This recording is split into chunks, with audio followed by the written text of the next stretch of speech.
Good morning. Now we will discuss about the chapter The Third Level from Vista's book, chapter first, written by Jack Finney.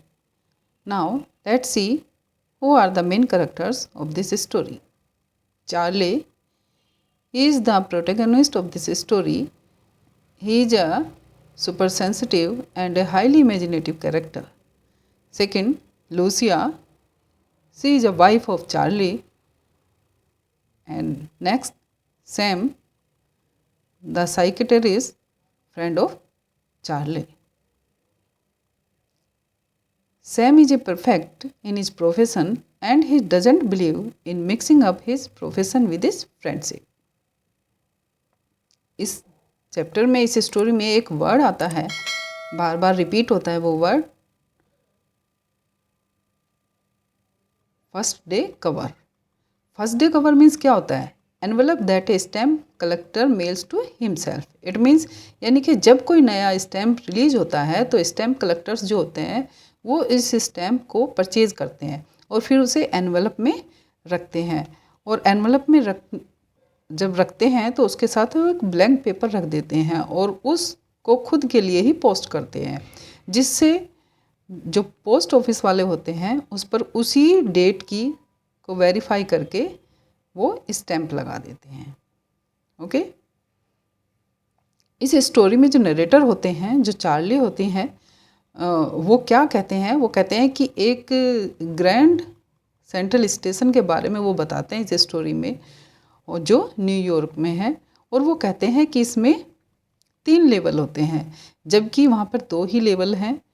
लेकिन जो Charlie होते हैं वो हमेशा कहते हैं नहीं, 3rd लेवल है.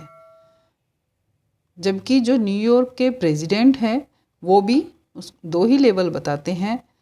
और उनसे फिर कहा जाता है, जब चार्ली कहते हैं नहीं 3rd लेवल है, तो फिर उनसे कहा जाता है कि तुम्हें लगता है कि तुम क्रेजी हो गए हो.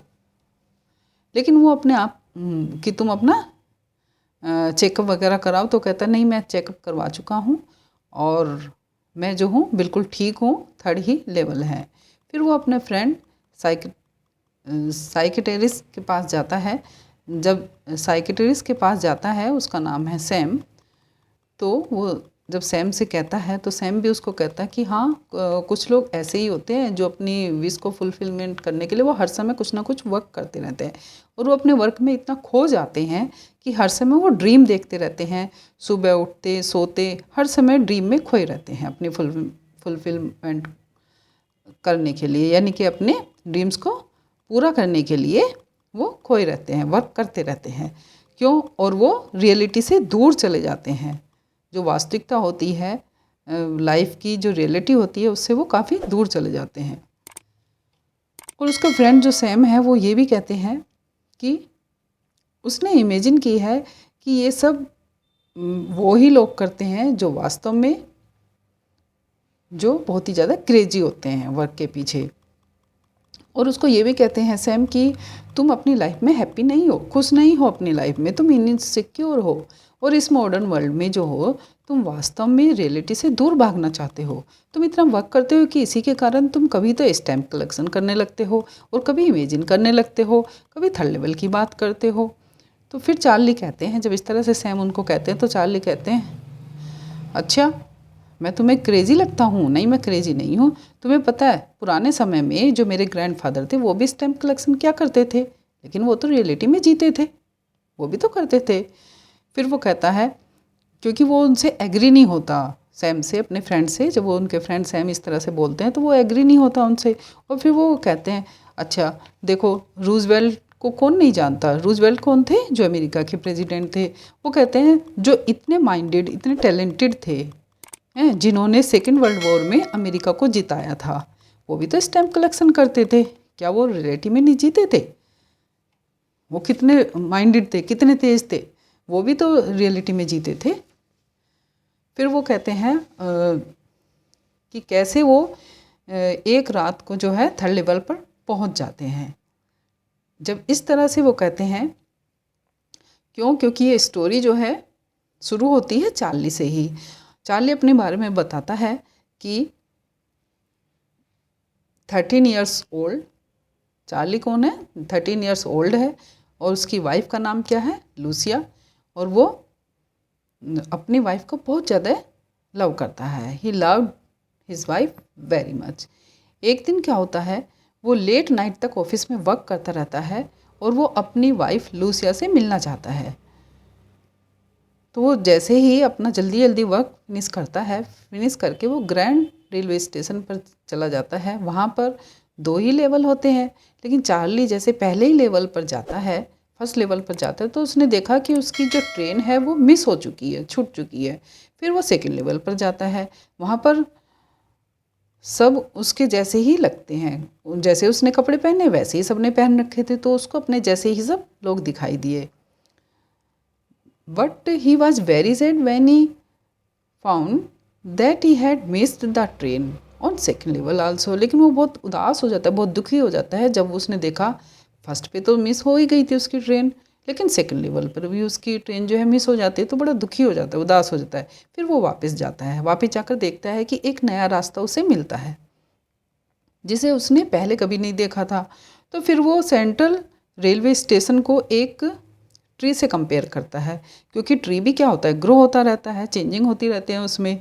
तो सेंट्रल स्टेशन जो था वो न्यूयॉर्क का सबसे बड़ा स्टेशन था और वहाँ कुछ ना कुछ डेवलपमेंट होता रहता था।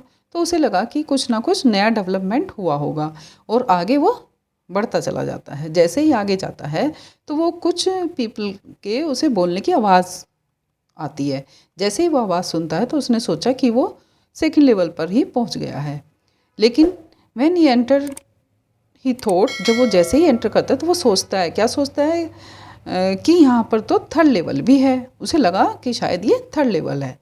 और जब उसने आसपास अपने देखा तो उसने क्या पाया कि यहाँ पर तो लोग बहुत पुराने ज़माने के हैं, बहुत ही ओल्ड फैशन के कपड़े पहने हुए हैं। तो उसे लगा ये तो 1819 के हैं और उन्होंने बहुत ही ओल्ड फैशन कपड़े जब पहने थे, तो उसे यही लगा कि 1819 के। और वहाँ पर बहुत छोटे छोटे से रूम्स थे, बहुत ही स्मॉल रूम्स थे वहाँ पर। और वहाँ पे जो था एक वुडन नोटिस बोर्ड भी था जो बहुत ही पुराने ज़माने का लग रहा था। तभी उसने एक न्यूज़पेपर देखा लड़के को, उसके हाथ में न्यूज़पेपर थे, तो उसने एक न्यूज़पेपर लिया और वो खोलकर देखने लगा। जैसे ही वो न्यूज़पेपर देखा उसने, तो उसका नाम था पेपर का न्यूज़ ऑफ द वर्ल्ड। फिर वो पेपर की डेट देखता है, ठीक, क्यों? क्योंकि वो जो पेपर था वो 1819 का ही फेमस पेपर था। उस पर नेम लिखा था जैसे न्यूज़ ऑफ द वर्ल्ड, तो वो 1890s में ही छपता था, उसी समय का वो फेमस पेपर था। तो उसने जब जैसे ही खोल के देखा तो वो डेट देखी, तो वो 11 जून 1894 थी। तो उसे बिल्कुल कंफर्म हो जाता है कि उसने टाइम ट्रेवल कर लिया है और वह पुराने ज़माने में आ चुका है। तो फिर वो टिकट काउंटर पर जाता है, गेल्सबर्ग की जगह के लिए टिकट लेना चाहता है। और लेकिन जैसे ही वो टिकट काउंटर पर जाता है और पैसे देते हैं, तो टिकट लेने के लिए तो उसे टिकट काउंटर जो है वो कहते हैं कि मुझे फेक करेंसी दे रहे हो, क्योंकि उसके पास जो मनी होती है तो टिकट काउंटर वहाँ पे नहीं चलती वो वाली करेंसी। तो वो कहते हैं अच्छा ये तो तुम मुझे फेक दे रहे हो। तो कहता है कि और मैं अभी पुलिस को बुलाता हूँ। ये सब कौन कहता है? जो काउंटर होता है। तो जब जैसे ही करेंसी काउंटर होते हैं वो उसको कहते हैं, पुलिस की थ्रेट देते हैं उनको बुलाने की, जिससे चार्ली बहुत ही ज़्यादा घबरा जाते हैं, डर जाते हैं और वहाँ से चले जाते हैं। फिर वो अपने फ्रेंड्स साइकेट्रिस्ट जो सैम है उनसे मिलते हैं। जैसे ही सैम से मिलते हैं वो सैम को सारी कहानी सुनाते हैं, सारी स्टोरी सुनाते हैं अपनी, जो जो उनके साथ घटित होता है। और तो इनका फ्रेंड जब सुनता है तो सैम जो थे साइकेट्रिस्ट थे वो कहते हैं उनसे कि डरने की कोई बात नहीं है,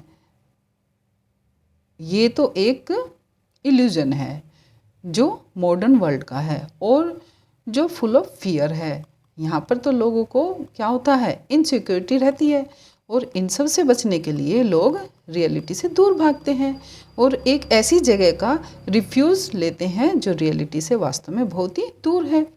तो फिर सैम उसको स्टैम्प कलेक्शन के बारे में बताते हैं कि रियलिटी से बचने के लिए लोग पता क्या करते हैं, स्टैम्प कलेक्शन का सहारा ले लेते हैं। लेकिन जो चार्ली होते हैं उसकी इन बातों से वो एग्री नहीं होता। जब सैम उनको बोलते हैं ना कि रियलिटी से दूर भागने के लिए स्टैम्प कलेक्शन का सहारा लेते हैं, तो वो बिल्कुल एग्री नहीं होता उनकी बात से, सैम की बात से, अपने फ्रेंड की से। तो फिर वो एग्जाम्पल देते हैं रूजवेल्ट का कि जो रूजवेल्ट थे वो भी तो करते थे स्टैम्प कलेक्शन। अपने दादाजी के बारे में बताते, ग्रैंडफादर के बारे में, कि वो भी तो करते थे। क्या वो रियलिटी में नहीं जीते थे? वो भी स्टैम्प कलेक्शन करते थे और वो बहुत ही खुश रहते थे, हैप्पी रहते थे अपनी लाइफ में। फिर वो वहाँ से चला जाता है ये सब कह के। लेकिन जो चार्ली की इच्छा होती है वो ये होती है कि वो अपनी वाइफ के साथ गेल्सबर्ग जाए, वहाँ पे घूमे, क्योंकि गेल्सबर्ग बहुत ही एकदम वहाँ पे क्या थी, पीस थी, शांति थी, बहुत ही पीसफुल प्लेस था। तो जहाँ उसके जो थे ग्रैंडफादर भी रहते थे, तो वो सोचता है कि गेल्सबर्ग जाने के लिए थर्ड लेवल पर ही जाना पड़ेगा। इसलिए वो क्या करता है, नेक्स्ट डे वो वहाँ पर बैंक में जाता है और अपने $300 को ओल्ड करेंसी में कन्वर्ट करा लेता है। लेकिन उसको 300 की बजाय कितने डॉलर मिलते हैं? ओनली $200 मिलते हैं। जबकि चार्ली को अपना जो प्रीमियम भरना था, लेकिन वो भी उसकी परवाह नहीं करता।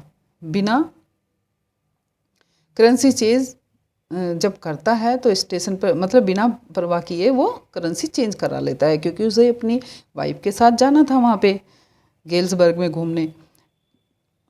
लेकिन उसे कोई रास्ता ही नहीं मिलता, तो वो बहुत ही सैड हो जाता है।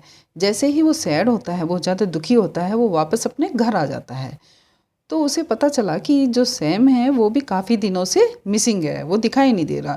तो वो चार्ली और उसकी वाइफ जो है लूसिया, उसको ढूंढने के लिए चल देते हैं। लेकिन सैम उनको नहीं मिलता। एक दिन क्या होता है, जो चार्ली होता है वो अपने ग्रैंडफादर के कलेक्शन को देखता है, तो उसे एक लेटर मिलता है। जब वो लेटर को देखता है तो उस पर वो होता है तो उसके ग्रैंडफादर के नाम ही होता है, लेकिन उसका भी नाम लिखा होता है। जैसे ही वो अपना नाम देखता है, उसको लेटर को खोल कर देखता है, उसमें लिखा होता है सैम गेल्सबर्ग पहुंच गया है। वो सोचता है आखिर ये लेटर मुझे किसने लिखा? तो वो सारा कुछ सैम के बारे में लिखा था कि सैम जो है कहाँ पहुंच गया, गेल्सबर्ग पहुंच गया है। तो सैम जो था वो चार्ली और उसकी वाइफ लूसिया को भी गेल्सबर्ग आने के लिए इनवाइट करता है उस लेटर के थ्रू। और लेटर में क्या होता है, जो डेट थी वो भी कितनी थी, 18 जुलाई 1894।